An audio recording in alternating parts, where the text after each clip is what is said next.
Hello and welcome to some story time today. Today we're going to be reading Moominsummer Madness, which is really cool. One of my favourite Moomin storybooks.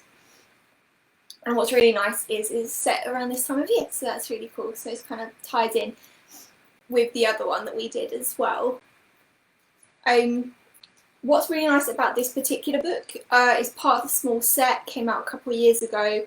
They're kind of like collector editions, but they're still only, I think this one is like £10 retail price, but I think when I bought it they were like £8 or something like that.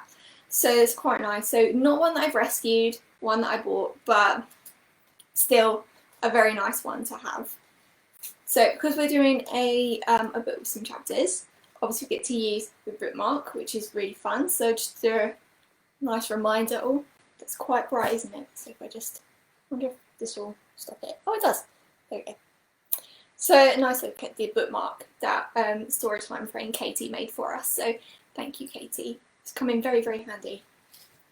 And we also have, as usual, although you can't really see it now because now we have this display of books that can't really see the mug, but our mug from our Storytime friend Emma is still here as well, which is a nice reminder because Emma's not currently close by at the moment. She's gone back to work and she works very far away, so it's quite nice to have that close by.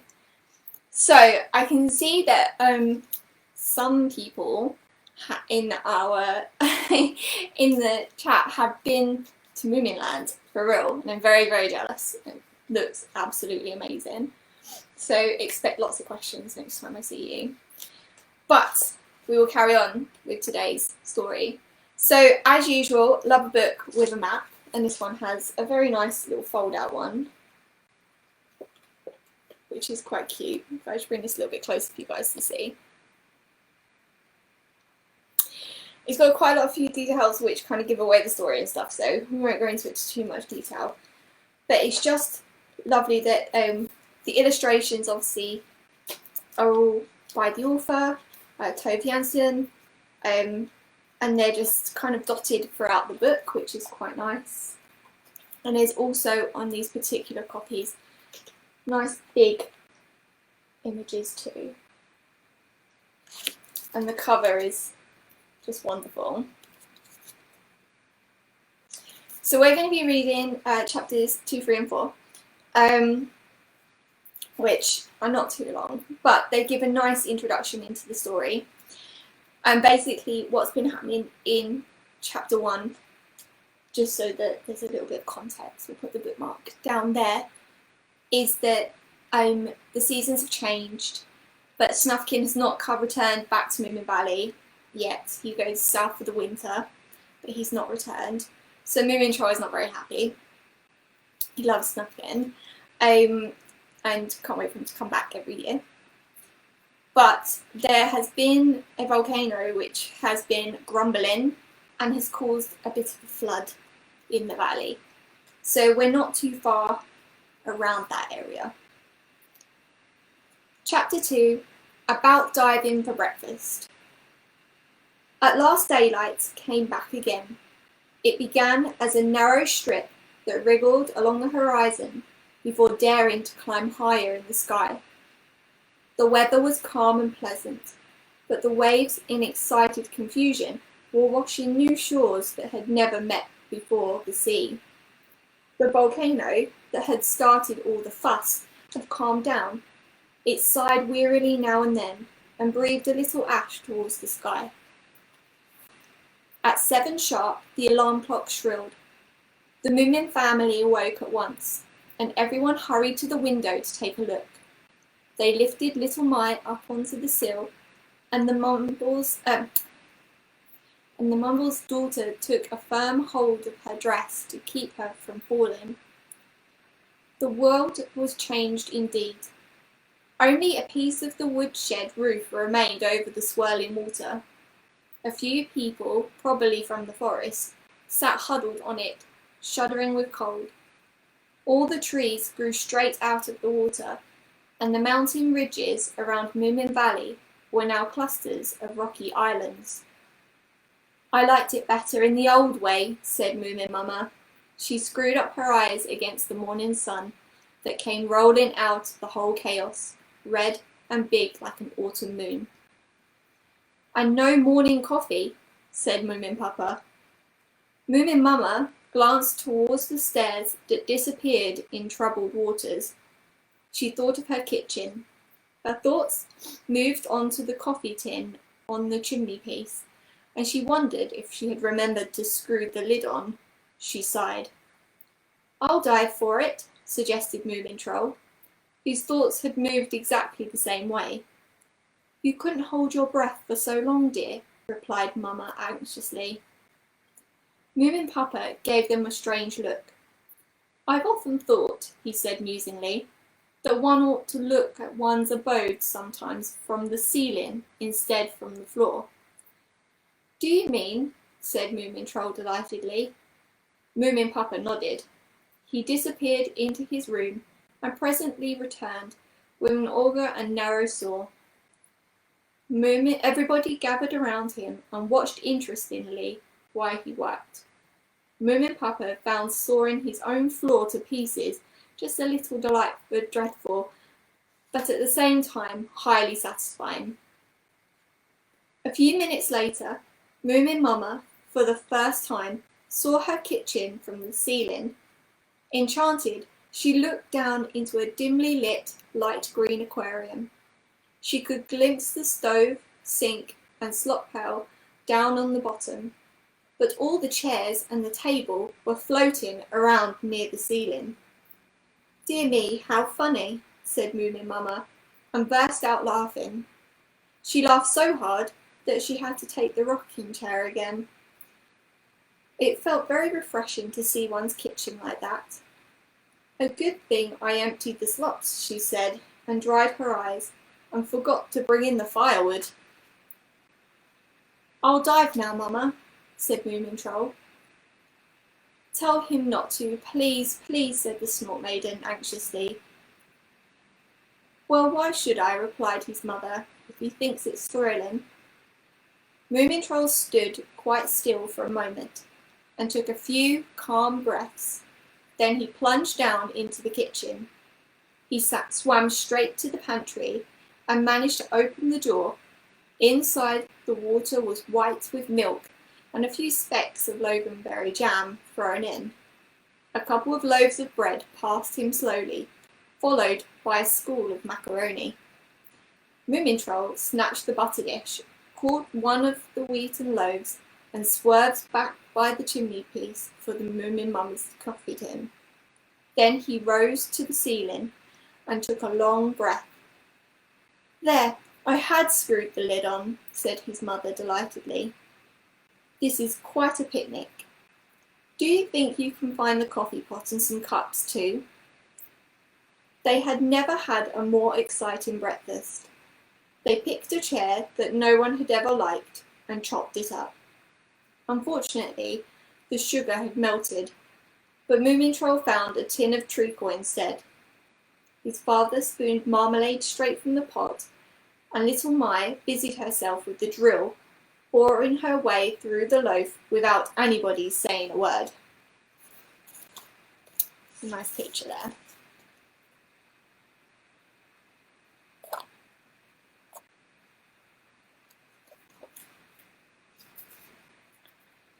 Time and again, Moomin Troll dived for new things, and then he splashed water around the whole room. "I'm not washing any dishes today," Moomin Mama said hilariously. "Who knows, perhaps I'll never wash dishes any more. But please, can't you try to save the drawing room sweet before it spoils?" Outside, the sun had warmed, and the heavy sea had subsided. The people on the woodshed roof chirped up and began to feel provoked at the disorder around them. "In my mother's time, these things never happened," exclaimed a discarded mousewife, combing her tail with great vehemence. "They simply weren't allowed, but the times are changing, and young people do as they please nowadays." A serious little beast eagerly moved closer to the others and said, "I don't think any young people could have made the great flood wave. We're too small in this valley to make waves in anything else than pools or pails or in teacups." "Is the young man poking fun at somebody?" asked the mousewife, raising her eyebrows. "Certainly not," replied the serious little beast. "But I've pondered and pondered all the night. Where do such waves come from when there's been no gale? It's very interesting, don't you see? And I think that either—" "And what's the young man's name, may I ask?" the mousewife interrupted him. "Wampa," replied the small beast quietly. "If we could only understand how it all came about, then the big wave would appear perfectly natural." "Natural indeed," squeaked a fat little Missabel at his side. "Wampa doesn't understand. Everything's gone wrong for me, simply everything. The day before yesterday, someone had put a cone in my shoe to taunt me with my big feet, and yesterday a Hemulan laughed very meaningly as he passed my window, and then this." "Did the big flood come just to vex Missabel?" asked the little squeak, impressed. "I never said that," answered Missabel on the verge of tears. "Whoever would think of me or do anything for my sake, least of all a flood wave?" "Perhaps the cone had simply fallen down from a pine," suggested Wampa helpfully. "If it was a pine cone, else it may have been a spruce cone. If your shoe would be big enough to hold a spruce cone." "I know my feet are large," Missabel mumbled bitterly. "I'm only trying to explain," said Wampa. "This is a matter of feeling," said Missabel, "and such things can never be explained." "I suppose not," said Wampa dejectedly. The mousewife meanwhile had finished doing up her tail and now aimed her interest at the Moomin house. "They're rescuing their furniture," she said, craning her neck. "I see the sofa's rather threadbare. And they've had breakfast. Great goodness, some people do know how to keep their heads above water. The Snort Maiden is doing her hair, while we drown. Indeed, now they're lifting the sofa out onto the roof to dry. Now they're hoisting the flag. By the tail of my tail, some people are very free and easy." Moominsummer leant over the balcony rail and shouted a greeting. "Good morning," Wampa cried back eagerly. "May we pay you a visit? Or is it still too early? Shall we come back in the afternoon instead?" "Please come," said Moominsummer. "I like morning calls." Wampa waited a while for a suitable tree to come floating near with its roots in the air. He caught hold of it with his tail and asked, "Anyone else come in?" "Thanks, no," replied the mousewife. "That's not to my taste. Looks like a messy household." "Nobody's invited me," said Missabel sullenly. She saw Wampa put off. The tree trunk glided away. Suddenly, Missabel felt very deserted and took a desperate jump. She managed to cling to the branches, and Wampa helped her aboard without comment. Slowly, they sailed on and landed at the veranda roof. They climbed in through the nearest window. "Glad to meet you," said Moominpapa. "May I introduce my wife, my son, the Snork Maiden, the Mimble's daughter, Little Mai." "Missabel," said Missabel. "Wampa," said Wampa. "You're silly," said Little Mai. "This is an introduction," explained the Mimble's daughter. "You better keep quiet now, because this is a real visit." "It's a bit untidy here today," said Moominsummer unapologetically, "and I'm afraid the drawing room's under water." "Oh, don't mention it," replied Missabel. "What a splendid view you've got, and what wonderful weather we're having." "Think so?" asked Wampa with some surprise. Missabel blushed deeply. "I didn't mean to tell a fib," she said. "It just sounded so nice."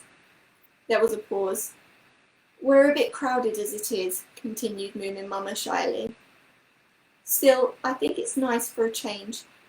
Do you know, I've been looking at my kitchen in quite a new way recently, especially when the chairs are upside down, and how warm the water's become all of a sudden. We like swimming very much in our family. You do you? Replied Miss Isabel politely. There was a pause again. A faint trickling sound was heard. My, said the Mimble's daughter sternly. It wasn't me, said little My. It's the sea coming in through the window. She was right. The water was rising again. A ripple rolled over the windowsill, and then another.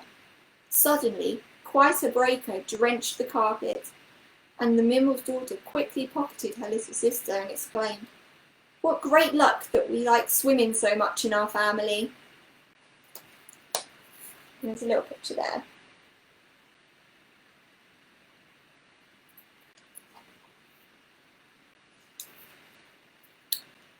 Chapter 3, about learning to live in a haunted house. Moominsummer was sitting on the roof with her handbag, work basket, coffee pot, and the family photograph album in her lap. Now and again she had to move a little higher away from the rising sea, as she didn't like to trail her tail in the water, especially not when there were callers. We simply can't take the whole drawing room suite, said Moominsummer. Dearest, replied Moominsummer, what's the use of tables without chairs and chairs without tables? And of beds if there's no linen cupboard? You're right, Moominsummer admitted. And a mirror door's very useful, said Moominsummer blandly. You know yourself how nice it is to take a look at the glass in the morning. And, she continued after a while, the couch is so nice for a quiet spell of thinking in the afternoon. No, not the couch, Moominsummer said determinedly. As you think best, dear, she replied. Uprooted bushes and trees came floating along. Carts and bread trails, prams, fish chests, landings in stages and fences sailed on, empty or thronged with house-wrecked people.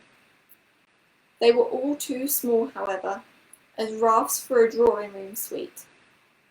But after a while, Moominsummer pushed his hat back and looked sharply out over the sea. Something strange was on its way. Carried by the inward current, Moominsummer had the sun straight in his eyes and couldn't tell if it was anything dangerous. But anyway, it looked like a big thing, big enough to hold 10 drawing rooms and an even larger family than his. Far out, the thing had looked like a large tin, ready to sink. Now it resembled a seashell, rising on the edge. Moominsummer turned to his family and remarked, I think we'll manage. Of course we'll manage, replied Moominsummer. We're only waiting for our new home. Only bad people fare badly. Not always, said Wampa. I know villains who have never even fallen in the water. What a poor life, said Moominsummer wonderingly. Now the strange thing had drifted closer. It was quite clearly a kind of house. 2 golden faces were painted on its roof. One was crying, and the other was laughing at the Moomins. Beneath the grinning faces gaped a kind of large, rounded cave, filled with darkness and cobwebs. Obviously, the great wave had carried away one of the walls of the house. On either side of the yawning gap drooped velvet curtains, sadly trailing in the water. Moominsummer wonderingly stared in among the shadows. Anybody home? He had shouted cautiously. No answer. They could hear an open door banging with the roll of the sea, and curls of dust scurried to and fro on the empty floor. I hope they were saved, said Moominsummer worriedly. Poor family. I wonder what they look like. It's really quite terrible to take their home away from them like this. Dearest, said Moomin Papa, the water's rising.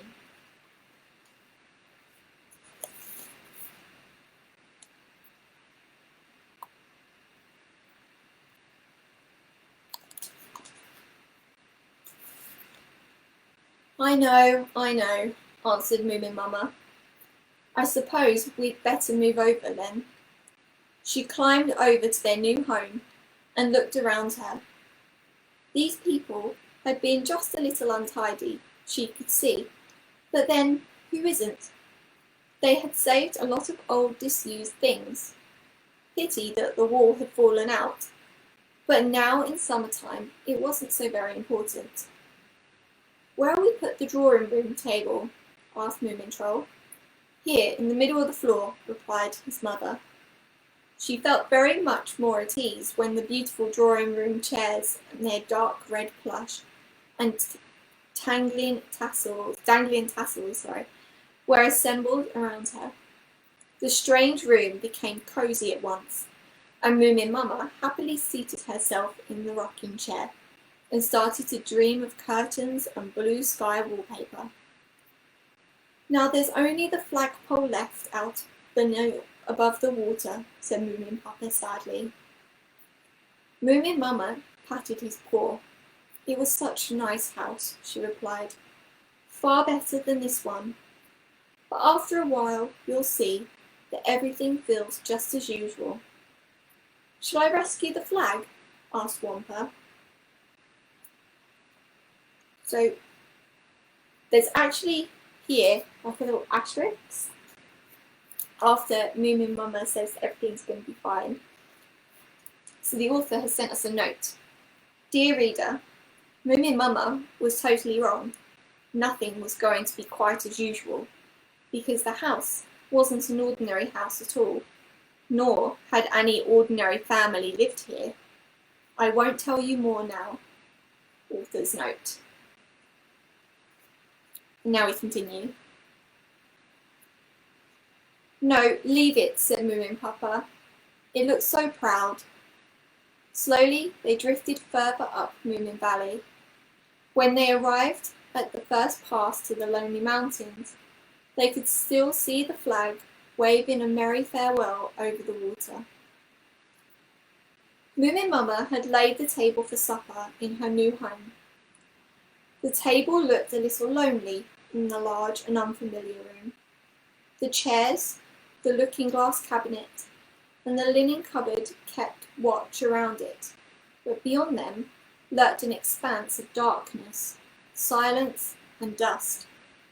The ceiling, from which the drawing room lamp couldn't have hung securely with its fringe of red tassels, the ceiling was the strangest of all. It was lost in mysterious, moving and fluttering shadows, while something large and vague kept slowly rocking to and fro with the house's movements in the water. There's a lot of things one can't understand, Moomin Mama said to herself. But why should everything be exactly as one is used to having it? She counted the teacups on the table, and then she saw that they had forgotten to bring the marmalade over to their new home. What a shame, said Moomin Mama, as if I hadn't known that Moomin Troll loves marmalade with his tea.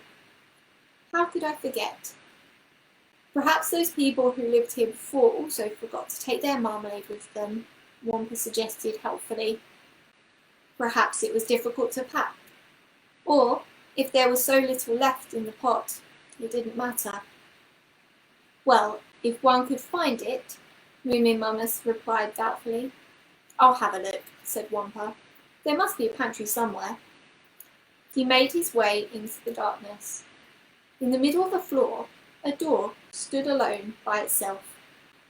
Wampa stepped through it, just for form's sake, and was surprised to find that it was made of plywood and had a tiled stove painted on its backside. Then he ascended a staircase and found that it ended in mid-air. Somebody's pulling my leg, Wampa thought. Only I don't think it's funny. A door should lead somewhere, and a staircase too. What would life be like if a Mizabel suddenly behaved like a Mimble, or a Wampa like a Hemulin? Further on, he found heaps of rubbish. Curious frames of plaster, plywood and canvas. Evidently broken things that former family hadn't cared to carry up to the attic, or had started to make but had never finished. "What are you looking for?" asked the Mimble's daughter, coming out of a cupboard that had neither shelves nor a back to it. "Marmalade," replied Wampa. "Seems to be all kinds of things here," said the Mimble's daughter. "So why not marmalade? It must have been a really funny family." "We saw one of them," said Little My importantly.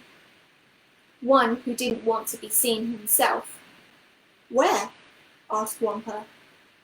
The Mimble's daughter pointed towards a dark corner where a lot of rubbish was piled up to the ceiling. A palm was leaning against the wall nearby, and melancholy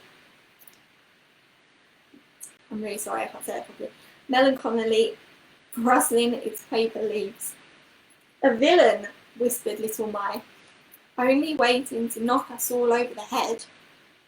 "Now take it easy," said Wampa with a slight catch in his throat. He approached the little door that stood ajar and sniffed carefully. It led to a narrow passage mysteriously winding into the darkness. "I suppose the pantry would be somewhere in these parts," said Wampa. They entered the passage and discovered that it was lined with small doors. The Mimble's daughter peered at the nearest doorplate and spelled out the faded letters. "Propertius," she said. "Propertius. What a villainous name." Wampa braced himself and knocked. They waited, but evidently Mr. Propertius wasn't in. The Mimble's daughter pushed open the door. Never before had they seen so many things at one time and in one place. The walls were all shelves up to the ceiling and down to the floor, and the shelves contained all the things that could be placed on shelves: large bowls filled with fruit, playthings, table lamps and china, tin helmets and flowers, tools and stuffed birds, books and telephones, fans and buckets, globes and guns, hat boxes, mantel clocks and letter scales. Little My took a flying jump from her sister's shoulder and landed on one of the shelves. She stared in the mirror and cried, "Look! I'm growing smaller all the time. I can't even see myself anymore." "It's not a real looking glass," explained Mimble's daughter. "You're here all right, just life-size." Wampa hunted for marmalade. "Perhaps jam will do just as well," he said, and tried to take the lid off a jam pot. "Painted plaster," stated the Mimble's daughter. She took an apple and chewed at it. "Wood," she said. Little My laughed, but Wampa felt worried. All the things around him were false.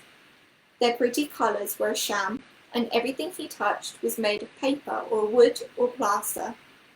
The golden crowns weren't nice and heavy, and the flowers were paper flowers. The fiddles had no strings, and the boxes no bottoms, and the books couldn't even be opened. Troubled in his honest heart, Wampa pondered over the meaning of it all, but couldn't find any solution. "I wish I were a little tiny bit more clever," he thought, "or a few weeks older." "I like it here," said the Mimble's daughter. "It's just as if nothing really mattered here." "Does anything matter anywhere?" asked Little My. "No," her sister replied happily. "Don't ask such silly questions." At that moment, somebody gave a snort, loudly and contemptuously. They looked frightened at each other. "I'm going back," Wampa mumbled. All these things make me sad." A loud thump resounded from the drawing room, and a light cloud of dust rose from the shelves. Wampa snatched a sword and rushed out to the passage. He could hear Miss Isabel squeaking. The drawing room was completely dark. Something large and yielding struck Wampa in the face. He closed his eyes and thrust his sword forward, straight through the invisible enemy. There was a sharp, rending sound as if the enemy was made of cloth, and when Wampa dared to open his eyes again, he could see daylight through the hole he had just made. "What are you doing?" asked the Mimble's daughter behind him. "I've killed Propertius," replied Wampa in a trembling voice. The Mimble's daughter laughed and climbed through the hole into the drawing room. "And what are you up to here?" she asked. "Mother had just pulled a rope," cried Moomin Troll, "and then something terribly big fell down from the ceiling," cried Miss Isabel. "And all of a sudden we had a landscape in the room." "And the Snork," said the Snork Maiden. "At first we thought it was real, until you came in through the lawn."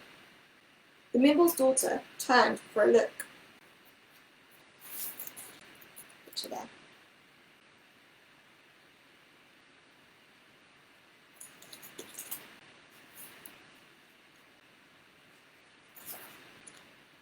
She saw a wood of very green birches by a highly coloured blue lake. Wampa's face was peering out of the grass with a relieved expression. "Great goodness," Moominmummer said. "I thought it was some kind of curtain string. And then all of this comes sailing down. What lucky no one was hurt.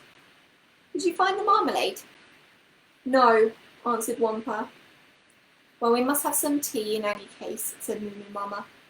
"We can look at this picture meanwhile. It's wonderful. I hope it's going to stay where it is now." She began pouring out tea, and at that moment somebody laughed.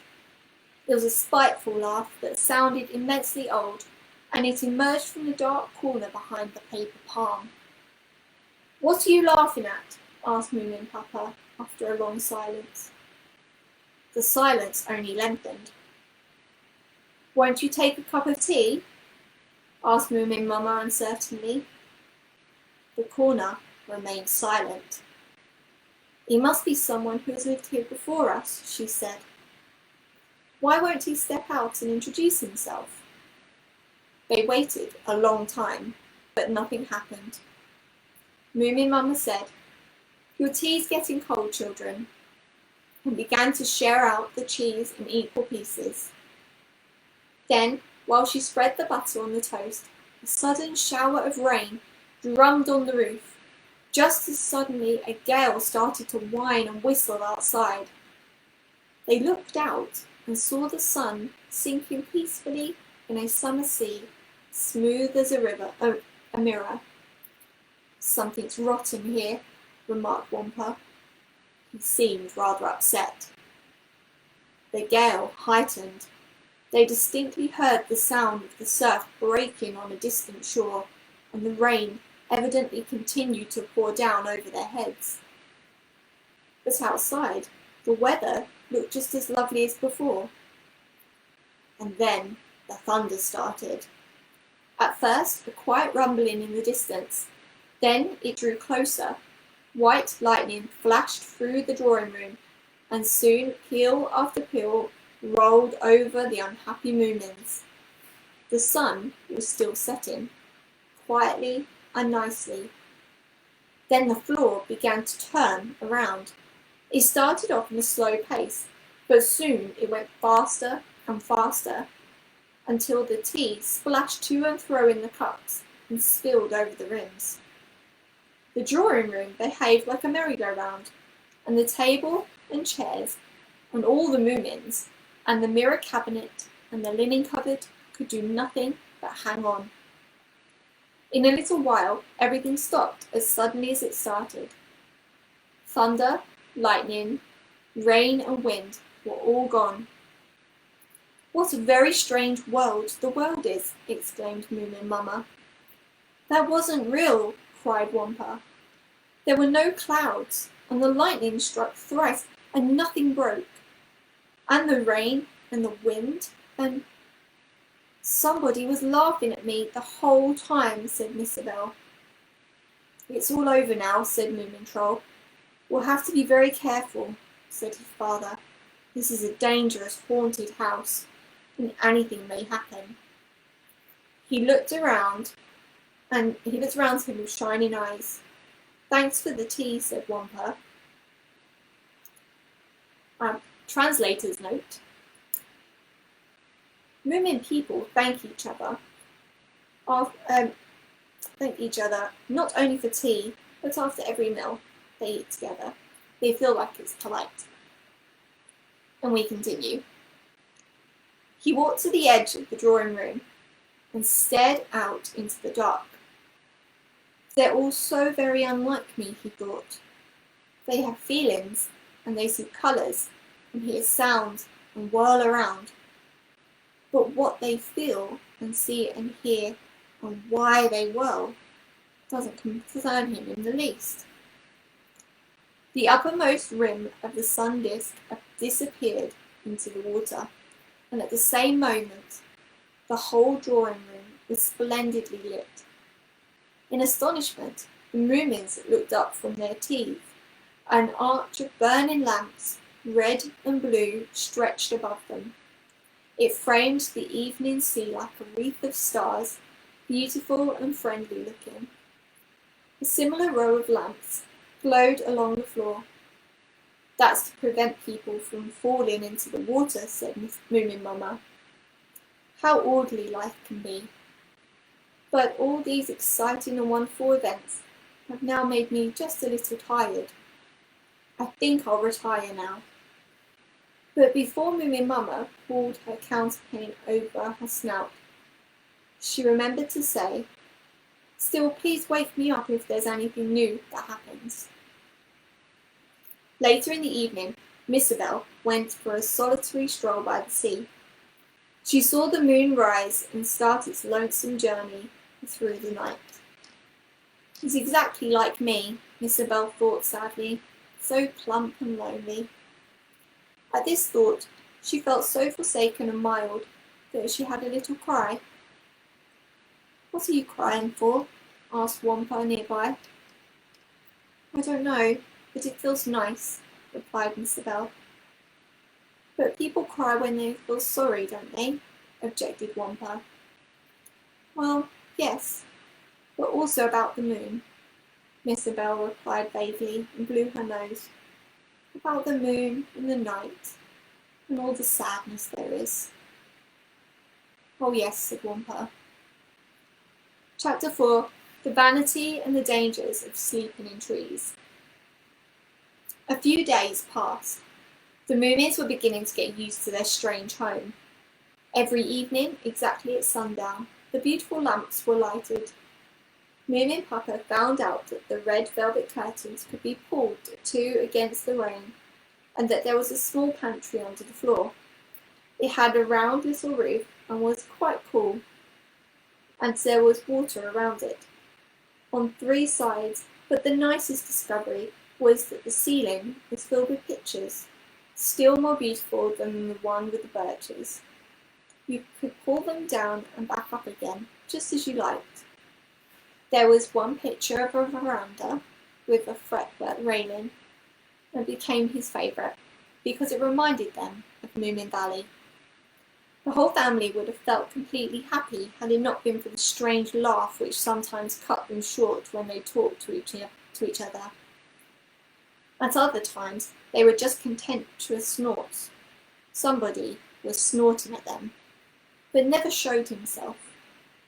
Moomin Mama used to fill a special bowl at the dinner table and put it by the paper palm in a dark corner.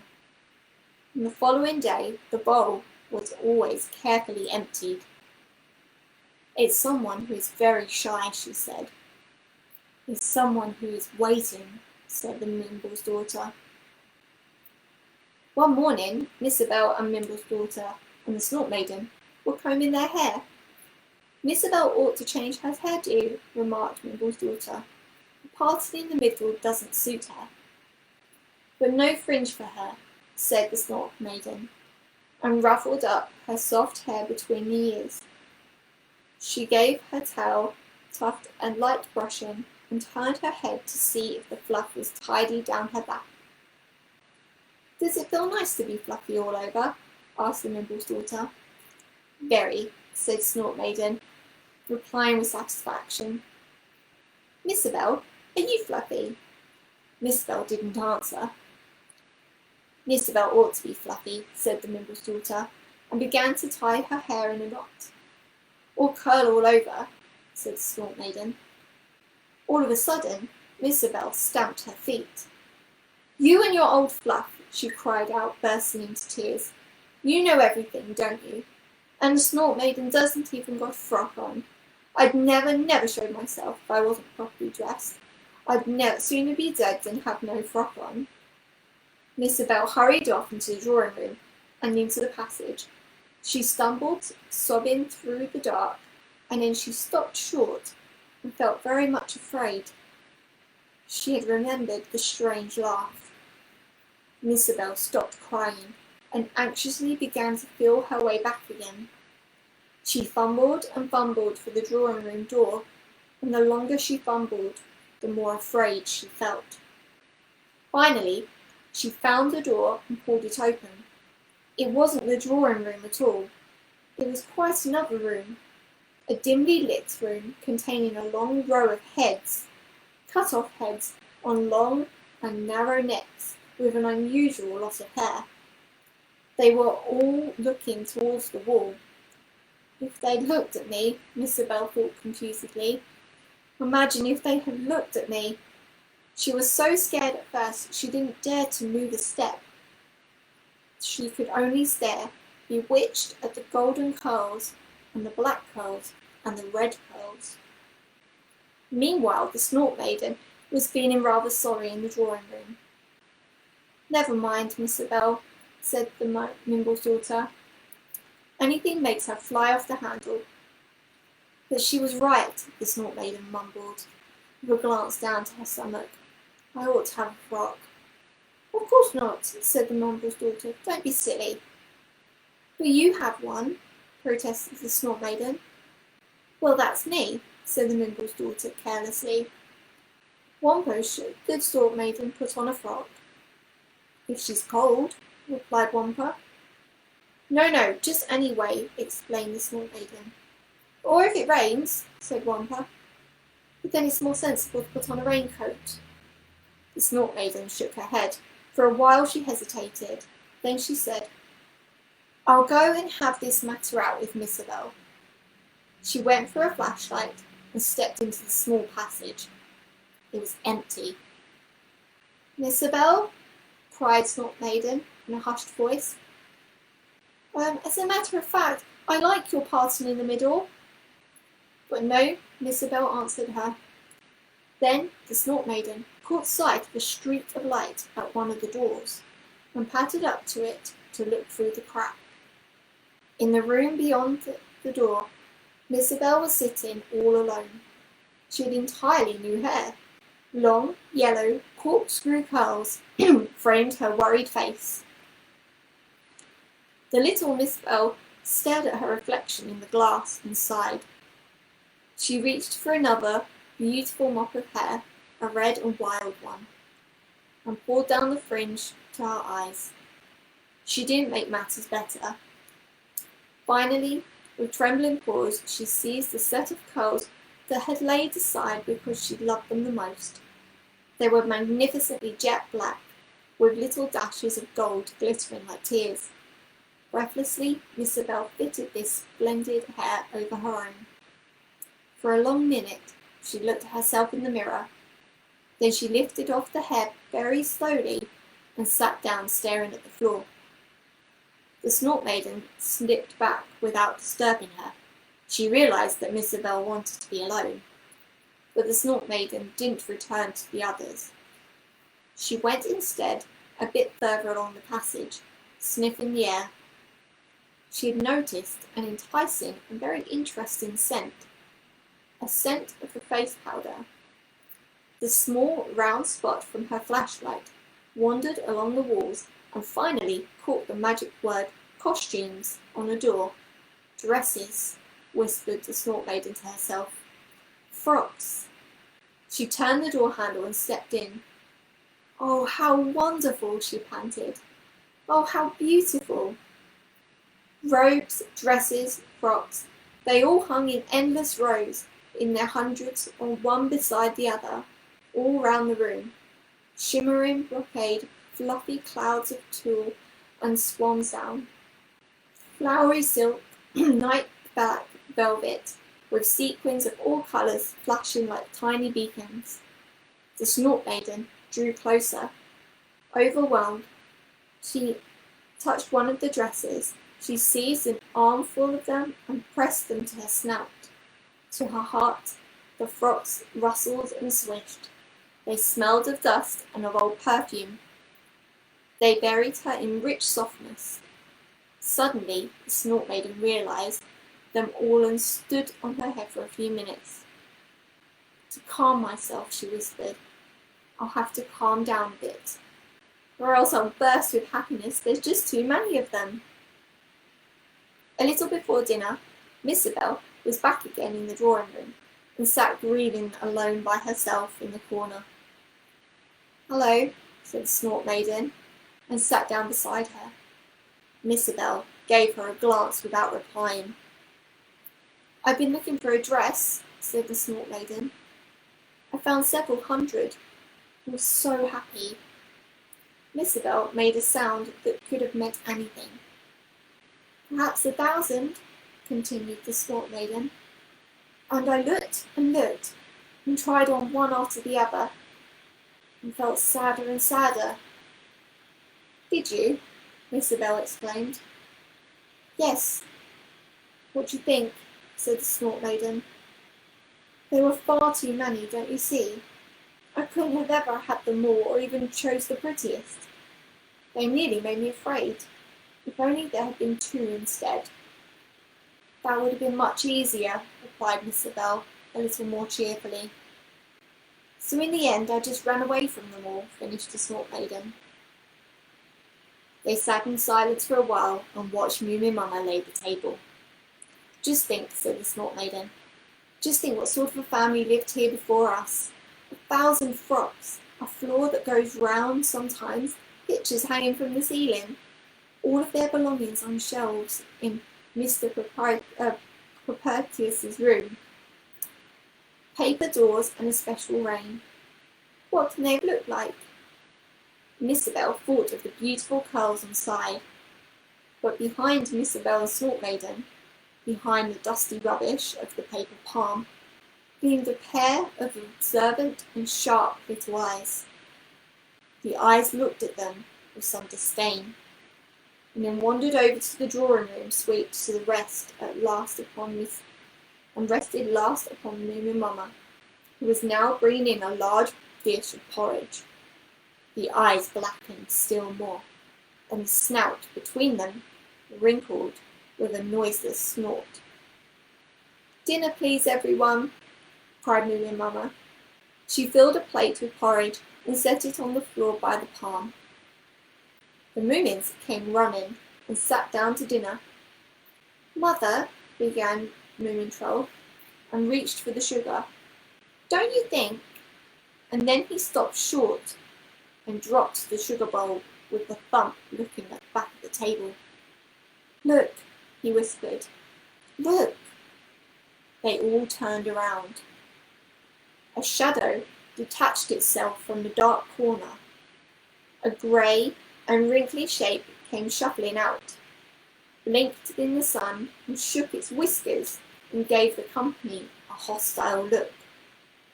I'm Emma, said the old stage rat solemnly, and I'd like to tell you that I hate porridge. This is the 3rd day you're eating porridge.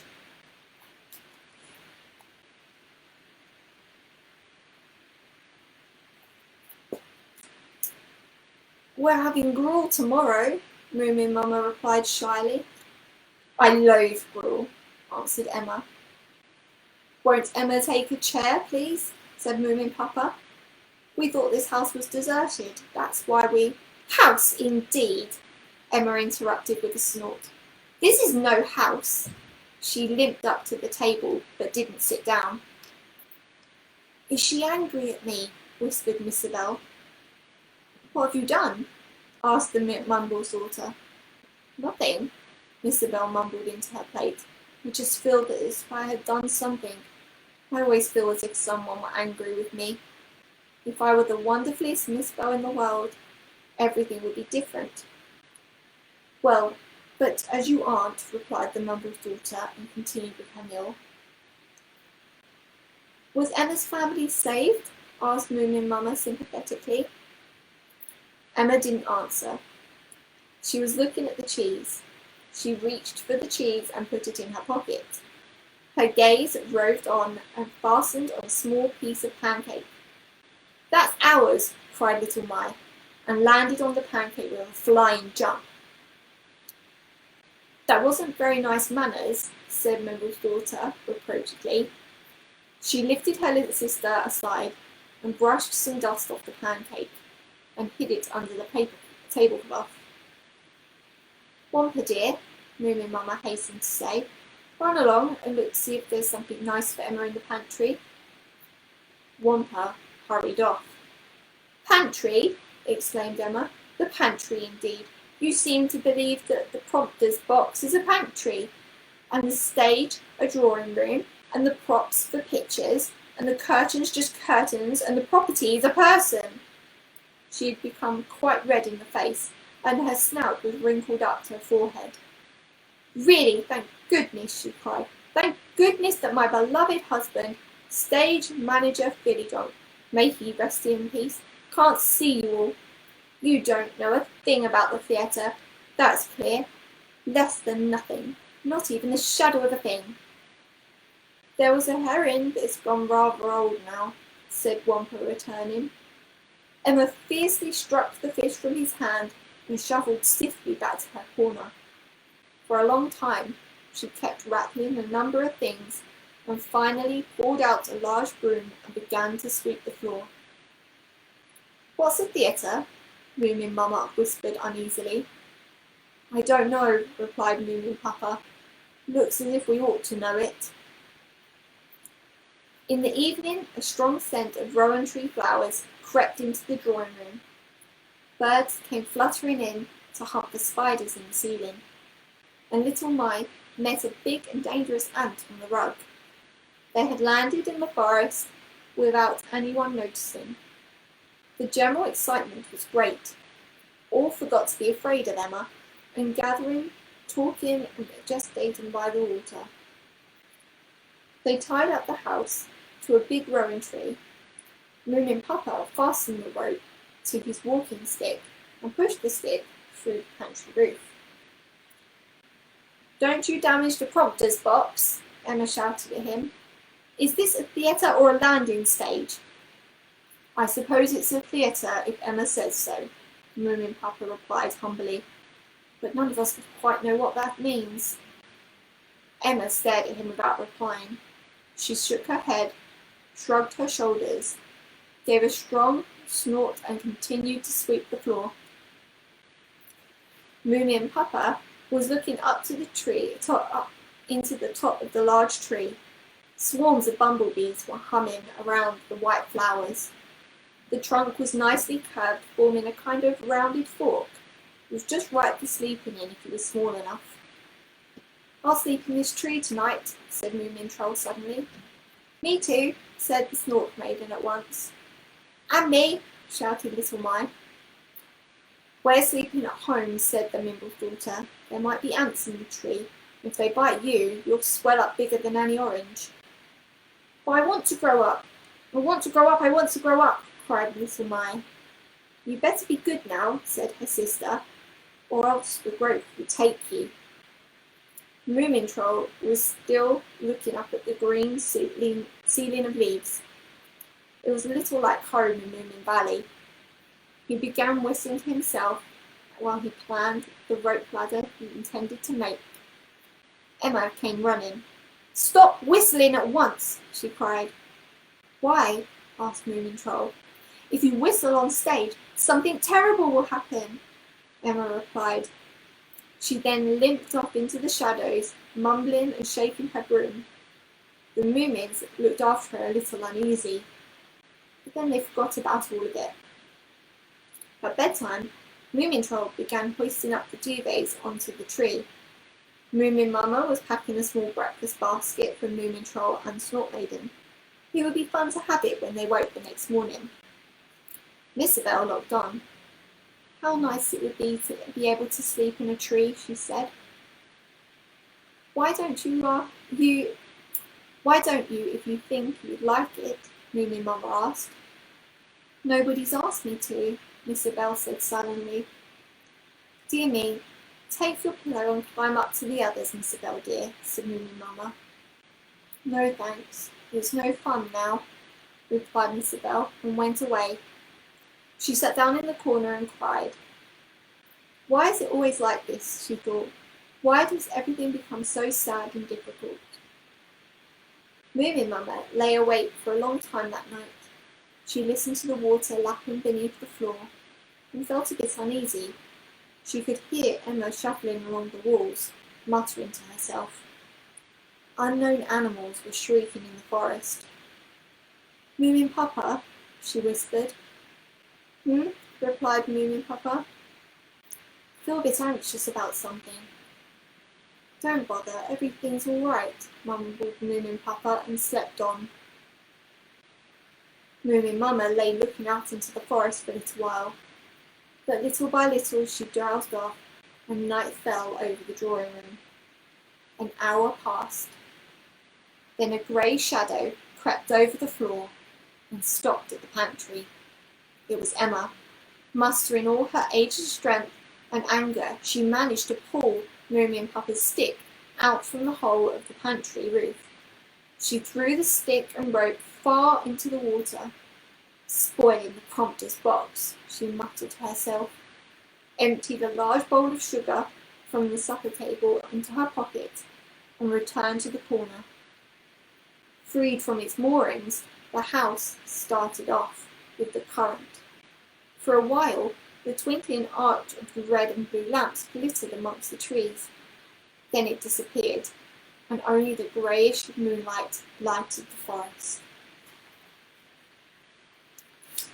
So that's the end of chapter 4 of Moominsummer Madness. So there's a nice picture on the page before of Moomin Troll up the tree. And obviously the ending of that chapter means that Moomin Troll and Snort Maiden have been left up the tree and the theatre is starting to, or the house is starting to float away. So obviously that means there's quite a lot of interesting, exciting things left to happen in the book. So I really do recommend, especially this time of year, sitting down and checking this out. And then obviously the front cover makes a lot more sense, doesn't it? Now that you know that they end up in a theatre. So I hope you enjoyed that. I know it's a little bit longer than we normally do, but I just think it's such a wonderful story, and those 3 particular chapters set the story up really, really well, and you get introduced to all the different characters, which is really nice. And then I'll just go do just a few more on the back there. So thank you so much for joining us and listening to this wonderful little story. There's lots of others in the collection. They actually live on the bookshelf just here, which is quite nice, so I can see them, and this one will go back to join them. But once again, thank you to Katie for our bookmark, and thank you to our friend Emma. So lots of Emmas today. Me, Emma donated a cup, Story Emma, Who Bear obviously. But yeah, it's nice to have these like little things to keep everyone a little bit close. And especially after reading a story that's all about family and friends. So that was really nice. So,